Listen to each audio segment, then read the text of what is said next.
Ողջույն հարգելի հայրենակիցներ, քաղաքացիական պայմանագիրը եւ իր կցորդ կառույցը Հանրապետություն խմբակցությունը այսօր կրկին փախավ Երևանի ավականու նիստից։ Եթե հիշում եք, մի հատ ֆիլմ կար, կոչվում էր Փախուստ Շաուշենկից, շատ հետաքրքիր ֆիլմ էր, բավական լայն լսարան ունեցող, ոչ մի համեմատություն չկա տվյալ դեպքում, բայց քաղաքացիական պայմանագիրը հիմա կարող է նկարահանվել Փախուստ քաղաքապետարանից կամ Փախուստ ավականու նիստից լիամետրաժ ֆիլմում,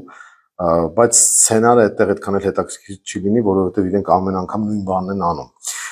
Ինչու փախան։ Փախան կրկին տրանսպորտի գնի թեմայով քննարկումից։ Բանն այն է, որ առաջին անգամ, երբ որ մենք 17000 քաղաքացի ստորագրությամբ էինք ներկայացրել տրանսպորտի գնին վերաբերող նախագիծը, իրենք փախան չքննարկեցին, որովհետև կոնկրետ թվերի պետք է պատասխանեին, կոնկրետ բովանդակային դաշտ պետք է մտնեին։ Այս անգամ մենք բերել էինք կասեցման որոշում, այսինքն կասեցնել քաղաքային տրանսպորտի գնի թանկացումը, որպեսզի հետագա քննարկումների արդյունքում նորից անդրադարձ լիներ տրանսպորտի գնին, բայց իրենք չմասնակցեցին։ Քաղաքական մասով գնահատականները այս ամեն ինչին տրվել է Մայր Հայաստան խմբակցության անդամների կողմից, շատերը երևի տեսել եք, թե ինչ տեղ ունեցավ քաղաքապետարանում, եւ քաղաքապետարանը կարելի ասել իշխանազրկվել էր եւ իրենք դահլիճը լքել էին շատ ծիծաղելի տեսարանային առումով, որ իշխանությունը փախչում է նիստից քննարկումներից խուսափում է։ Քաղաքական մասով ուրեմն ինչպես ասացի, ամեն ինչ պարզ է իրենց հետ, բայց միայն քաղաքական հարցը չի, որ իրենք խուսափում են այդ քննարկումներից եւ ճողոփրում են նիստերի դահլիճից։ Ես հիմա թվային մասը կներկայացնեմ պատճառները, որը շատ ավելի հետաքրքիր է եւ շատ ավելի բովանդակային պատասխան կտա այն հարցին, թե ինչու է քաղաքացիական պայմանագիրը իր գիծ կառույցով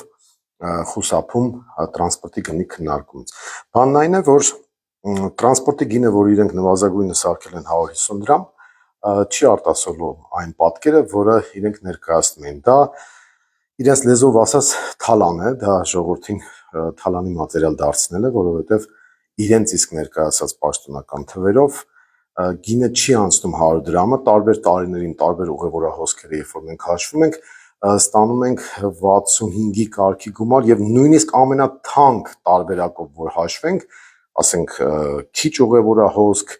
եւ քիչ հավաքագրում գումարային առումով էլի 100 դրամը չի անցնում։ Հիմա ես ձեզ ցույց կտամ ուրեմն պաշտոնական կայքից վերցրած թվերը, որը իրենք ներկայացրել են 2019-ի համար, բայց մոռացել էին ռուսերեն տարբերակը ջնջել, հայերենը ջնջել էին, ռուսերեն տարբերակը մնացել է եւ ըստ այդ տեղեկատվության օրեկան միջին ուղևորահոսքը կազմում է 478948 մարդ։ Այսինքն կոպիտ կլորացրած 480,000-ի կարգի ուղևորահոսք կա եւ եթե մենք դա համադրում ենք այն ծախսերի հետ, որ եղել են եւ եթե բազմապատկենք այն գումարը, որ տալիս են քաղաքացիները այս ուղևորահոսքի պարագայում, դեռ չհաշված նույնիսկ մետրոն 2019 թվականին եղել է օրական 54775 ուղևոր էլի պաշտոնական տվյալներով։ Այս երկու թվերը եթե մենք համադրում ենք եւ նայում ենք թե ինչ ծախսեր է կազմում տրանսպորտը, ստանում ենք 2019-ի համար 77.6 դրամ։ Ուղևորահոսքը բնականաբար ավելացել է 2019-ից հետո։ Իրենք Թելսելի հետ պայմանագիր են կնքել այս միասնական կոչվածի պարագայում 600,000 ուղևորի հոսք օրական։ Իսկ միջազգային կազմակերպությունը 2013 թվականին տվել էր վերլուծություն, համաձայն որի մոնիտորինգը ցույց էր տվել, որ հոսքերը հետևյալն են 550,000 ուղևոր օրական վերգետնյա եւ 85,000 մետրո, միասին 635,000։ Եթե այդ թիվը վերցնում ենք հիմք եւ 2023 թվականի ծախսերի հետ ենք համադրում եւ մուտքերի հետ ենք համադրում, պարզ գործողություններով դառնում է 68.9 դրամ մեկ ուղևորափոխադրման համար, այսինքն միջին ուղևորը այսքան եթե վճարի, կծախսի այդ ամբողջ ծախսը, կծածկի այն ծախսը, որը անհրաժեշտ է։ Իրենք խոսում են 200 դրամ, 230 դրամ եւ այլն, ոչ մի ապացույց չեն ներկայացրել, Եվ 25 թվականին ենք նայում այս տարվա բյուջեի, եթե 25 թվականի ծախսերը մենք նայում ենք, ամսական 21.3 միլիարդի չափով, եթե հոսքերը հաշվարկենք, ապա կտեսնենք, որ գինը կգա ամենաթանկ հաշվարկներով, ամենաթանկ տարբերակով 93.1 դրամ։ Եթե ուղևորահոսքերը նորից վերցնում ենք 550,000 եւ վերգետնյա եւ 85,000 մետրոյի փոխադրումները։ Իրենք մեզ ներկայացրել էին թվեր պաշտոնական, որ ծախսերը հաշվարկում են 2013-ի համեմատ 25.5% ինֆլյացիայի գործակից կիրառելով, դա շատ անգրագետ մոտեցում է, շատ կոպիտ տակածնային մոտեցում է, որովհետեւ ամեն ինչը չէ որ այդքան թանկացել է եւ այդպիսի հաշվարկ չի կարելի ներկայացնել, նաեւ ծիծաղելի բան էին արել, որ ման ժոնգտոնգ եւ գազեսիթի մեքենաների հետ կապված ամսական բոլորինը ծախսը գրել էին 1.8 միլիոնի չափ ամսական ծախսը, այդպես բան չի կարող լինել, որովհետեւ մանը եւ գազեսիթին ու ժոնգտոնգը դրանք տարբեր ծախսեր պահանջող տրանսպորտային միջոցներ են եւ այդպիսի ծախս չեն կարող իրենք մեզ ներկայացնել, որ բոլորին նույն թվերն է, նույնիսկ չեն կարող ասել, որ դա միջինացված թիվ է։ Եվ ահա այս մեր հաշվարկները մենք պետք է ներկայացնենք եւ 17,000 քաղաքացու ստորագրությամբ նախագծի քննարկման ժամանակ եւ այսօր, երբ որ կասեցման նախագիծ ենք բերել եւ քաղաքացիական պայմանագիրը փախավ քաղաքապետարանից, որովհետեւ իրենք բացի քաղաքականից գիտեն, որ շատ բովանդակային հարցերի պետք է պատասխան տան եւ այդ թվերի հիմնավորումները մենք ունենք։ Հենց դրանից էլ իրենք խուսափում են եւ բարես բուն իմաստով մտնում են քաղաքացիների գրպանը 150 դրամ առաջարկելով։ Այնպես որ հարգելի քաղաքացիներ, շարունակեք բոյկոտել, թույլ մի տվեք, որպեսզի իրենք թալանեն ձեզ, չհիմնավորված տրանսպորտային թանկացումը արժանի է նրան, որպեսզի քաղաքացիները չվճարեն, իսկ այն, որ քաղաքացիների մեծ մասը բոյկոտում է, դա փաստ է այն առումով, որ քաղաքացիական պայմանագիր խմբակցությունը քաղաքապետարանի դիմել է իր գործընկեր խմբակցությանը նույն քաղաքացիական պայմանագրի, որպեսզի ազգային ժողովում նրանք օրենք անցկացնեն եւ տուգանեն քաղաքացիներին մի դեպքում 10,000 դրամ, եթե իրենք չեն վճարում, եւ 15,000 դրամ, եթե այլ քարտից են օգտվում։ Եթե բոյկոտը չլիներ, իրենք այսպիսի քայլի չէին գնա, բայց սա նաեւ ցույց է տալիս, որ քաղաքացիների պայքարը իր արդյունքը տալիս է, իրենք ստիպված էին հետաձգել օրակարգից անել ազգային ժողովի օրակարգից անել այդ հարցը, իրենք նաեւ օրենքում ամրագրել էին,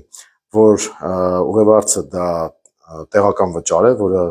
անտրամաբանական է, ինչու են այդպես արել, որպեսզի խուսափեն հետագա հնարավոր հանրաքվեից, որը մենք արդեն անոնսել էինք, որ պետք է նախաձեռնենք, իրենք դա էլ են ուզում կանխել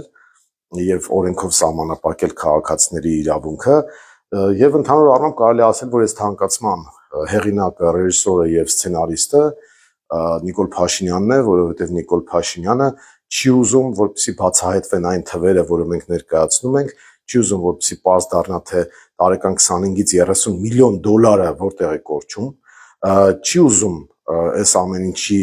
արդյունքում զրկվել լրացուցիչ եկամտի աղբյուրներից եւ փորձում է աղքատությունը հաղթահարել սեփական գրպանում եւ իր կցորդ այդ միավորները, որոնք ներկայացված են Երևանի